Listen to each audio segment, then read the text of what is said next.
इधर बोलेंगे फिर ऐसे ले लेंगे। जो माननीय शिवपाल जी बहुत वरिष्ठ सदस्य हैं, तो क्योंकि वो खड़े हुए हैं तो वो मैं उनको आप बोलिए प्लीज। इनके बाद 3 यहाँ से ले लेंगे, फिर यहाँ से लेंगे, ऐसे करना। अरे यहाँ से शुरू करना था। शिवपाल जी खड़े हो गए तो मैं उनका सम्मान करता हूँ। आप पता नहीं, आपके बारे में नहीं मालूम, इसके लिए मैं आपका आभारी हूँ। इधर से आएंगे पहले आप। ये बजट के इतिहास में अब तक के सबसे बड़े आकार वाले बजट पर चर्चा कर रहे हैं। लगभग 7.36 लाख करोड़ का बजट बहुत बड़ा है। सिर्फ बड़ा होना बड़ी अच्छी बात नहीं है, बजट को लाभकारी, समावेशी और प्रभावशाली होना चाहिए। आज यदि हमारे महान संत कवि कबीरदास जी होते तो इस बजट की तुलना पिछले बजट के परिणामों से करते हुए कहते, बड़ा हुआ तो क्या हुआ, जैसे पेड़ खजूर, पंछी को छाया नहीं, फल लागे। मानवाद बेकार बेमतलब है ये बजट हजूर। कर्ज बढ़ाएगा, प्रदेश डुबाएगा, छीन गरीबों का नूर। हमारे वित्त मंत्री महोदय ने बजट रखते समय एक शेर पढ़ा था,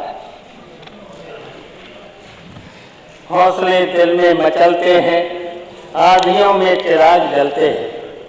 यही तो पढ़ा था। कोई भी चिराग या दीपक घी व तेल से जलता है। किसान विरोधी नीतियों के कारण घी उत्पादक वर्ग अपना पेट नहीं पाल पा रहा है। तेल पर एक पूंजीपति का कब्जा हो गया है। घी व तेल दोनों गरीबों की पहुंच से दूर जा रहे हैं। गरीब का दीपक अंधेरे में नहीं जल पा रहा है।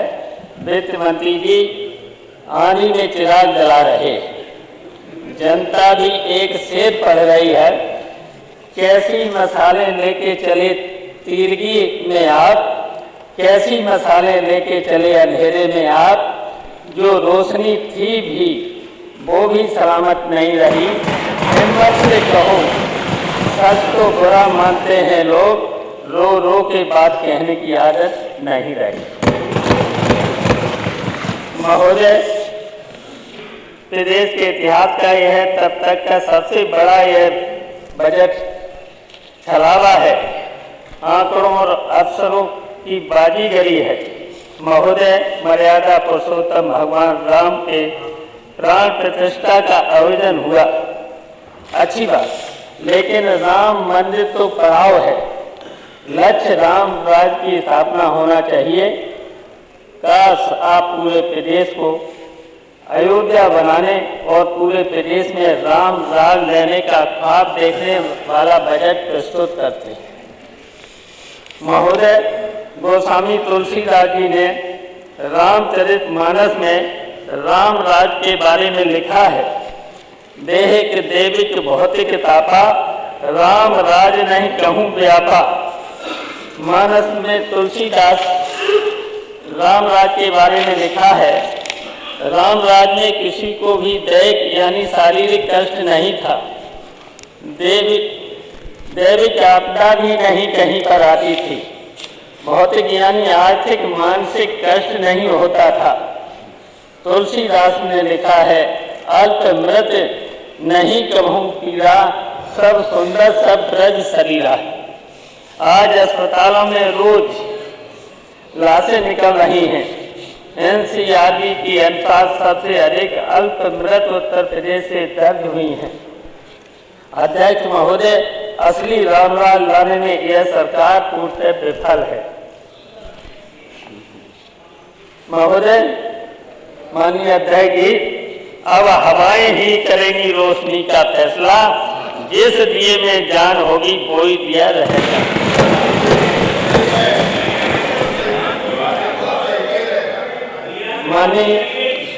माननीय अध्यक्ष जी, नेता सदन को मैं सुन रहा था, उनका भाषण सिर्फ 2 विषयों पर केंद्रित था, क्योंकि उन्होंने मुझे कई बार कोट किया।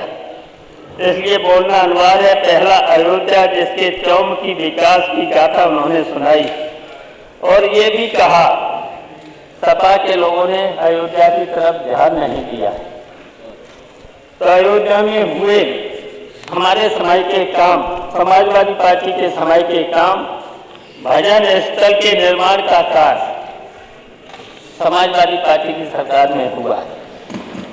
अयोध्या में सीवर निर्माण का कार्य अयोध्या में हुआ। अंडरग्राउंड विद्युतीकरण का कार्य अयोध्या में हुआ। पर्यटकों के लिए सुविधा हेतु आधुनिक शौचालय का निर्माण समाजवादी पार्टी में हुआ। राजघाट तुलसी उद्यान को सुंदरीकृत किया गया। 14 कोसी पंचकोसी परिक्रमा मार्ग पथ का कार्य और उस पर परिक्रमा पथ के किनारे किनारे पारिजात के छायादार वृक्षों को लगाया गया। राम की पैड़ी, अविरल जल बहाव तथा सुंदर लाइटिंग की व्यवस्था। उससे आज राम घाट जो था, उससे आचमन के लिए पानी इतना गंदा था, उसको अविरल धारा से बहाया। एक तरफ सरयू से पानी दूसरी तरफ सरयू में मिलाने का काम किया। सत्संग भवन बसेरा आदि का निर्माण कराया गया। बाईपास से लेकर महोबरा तक मार्ग का उच्चीकरण एवं चौड़ीकरण कराया गया। टेढ़ी बाजार से असती भवन के आगे तक सड़क का नवीनीकरण, घाटों पर चेंज रूम का निर्माण कराया गया। महोदय, बस हमने उसका प्रचार, इवेंट और मीडिया मैनेजमेंट नहीं किया था, जिसकी वजह से जब मैनेजमेंट, मीडिया और ये सब नहीं किया था, उसकी वजह से जो धन बचा था तो उत्तर प्रदेश की जनता की भलाई के लिए किया गया, उत्तर प्रदेश का विकास किया गया। दूसरा, इनके सदन में आने के बाद अचानक कभी कभी नेता सदन को मेरी चिंता हो जाती है। ऐसा प्रतीत होता है मानो सदन में कोई कार्यक्रम चल रहा है, चाचा पर चर्चा। ये लगता है चाचा पर चर्चा। आपके माध्यम से मैं कहना चाहूंगा, चाचा पीजिए के हैं और रहेंगे, साथ ही समाजवादी हैं और रहेंगे। अखिलेश के चाचा थे, हैं और रहेंगे। माननीय अध्यक्ष जी, मित्रवंदी जी महोदय, आपको पता मैनपुरी के उपचुनाव में लग ही गया। जब कोई फुटबॉल का अच्छा खिलाड़ी मिलता है तो गोल ठीक हो जाता है। मेरी चिंता से ज्यादा मेरे साथी की चिंता होना चाहिए हमसे ज्यादा, जिन्होंने अभी देर और दल बदला है। इनकी चिंता होना चाहिए, नहीं तो फिर आ जाएंगे दल।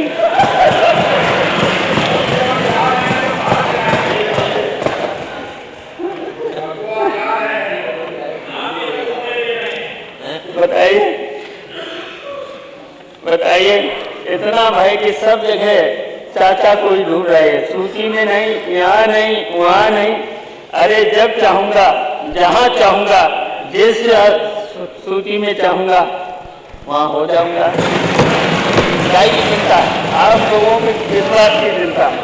अध्यक्ष महोदय, वित्त मंत्री जी ने कहा सरकार 6 करोड़ व्यक्तियों की गरीबी से बाहर निकालने में सफल रही है। नीति आयोग की रिपोर्ट यह संख्या 3.43 करोड़ बता रही है। दोनों में कोई न कोई गलत है, किसी न किसी आंकड़े गलत हैं, फिर भी यह आधा सच दर्शाया जा रहा है। पूरे गलत से भी ज्यादा खतरनाक है। महर्षि वाल्मीकि ने लिखा है, रामे शास्त्रे नानक का, राम के शासन में कोई भी असत्य नहीं बोलता था, यहाँ सब कुछ झूठ बोला जा रहा है। सच्चाई यह है कि अध्यक्ष महोदय, नीति आयोग के अनुसार उत्तर प्रदेश 22.92% लगभग 23% आबादी गरीबी रेखा के नीचे अमानवीय परिस्थितियों में जीने। माननीय सदस्य बहुत सीनियर है, 10 मिनट हो गया है जी। 10 मिनट माननीय अध्यक्ष जी, 10 मिनट बोले। यह संख्या मानकर लगभग 5.53 करोड़ के करीब है। जो बात माननीय वित्त मंत्री जी ने कहा, वही कथन सरकार ने महामहिम राज्यपाल के भाषण में कहलवाया। नेता सदन कह रहे थे कि विपक्ष के माननीय सदस्यों ने महामहिम राज्यपाल महोदय का अपमान किया है। उनका असली अपमान, राज्यपाल पीठ का वास्तविक अपमान सरकार ने असत्य बोलवा कर किया है। संविधान को मानने वाले लोग हैं। संवैधानिक पीठों पर संस्थाओं की गरिमा अपने स्वार्थ में सरकार तार कर रही है। पूरी दुनिया ने देखा कि सरकार उस पीठ से असत्य फैला रही है। महोदय, 2017 के घोषणा पत्र में 4 अंतरराष्ट्रीय माननीय सदस्य बहुत सीनियर है, 11 मिनट हो गया सर। अब जीत गए, उस पर आपने क्या किया? विदेश को एक भी अंतरराष्ट्रीय विश्वविद्यालय क्यों नहीं मिल सका? इस बजट उसके लिए क्या प्रावधान है? 2017 के घोषणा पत्र में आपने विदेश जाकर पढ़ाई करने वाले छात्रों के लिए भीमराव रामजी अम्बेडकर छात्रवृत्ति योजना का वादा किया था। महोदय, आज 7 साल बाद उसके लिए बजट में प्रावधान क्यों नहीं किया? पीडीए को न्याय देने के नाम पर सरकार इतनी उदासीन क्यों हो जाती है? इसी तरह आपने 70 लाख नौकरी देने का वादा किया था, उसका क्या हुआ? रोजगार देने के नाम पर सरकार सिर्फ कागजी वादा कर रही है, कहीं कोई मंशा नहीं है। सरकार की रोजगार बढ़ाने को लेकर बजट में रोजगार को लेकर सिर्फ खोखले वादे हैं, कहीं कोई इच्छा शक्ति नहीं दिख रही है सरकार की। सरकार यह भी बताए कि केंद्र और राज्य सरकार की महत्वाकांक्षी स्मार्ट सिटी योजना का क्या हुआ? प्रदेश को कितनी स्मार्ट सिटी मिल सकी? आपके बजट में इस पर खामोशी है। पूरे बजट में इस दृष्टि का भाव है कि लोगों के हाथों में नकदी कैसे पहुंचे।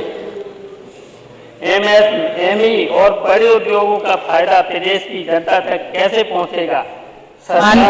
माननीय सदस्य जी बहुत सीनियर हैं और बनाना चाहती है। अगर लोगों के 13 मिनट हो गए, नहीं होगी, 3 मिनट अधिक हो गए 10 मिनट के लिए। मैं अब तो डिमांड कैसे पैदा हो?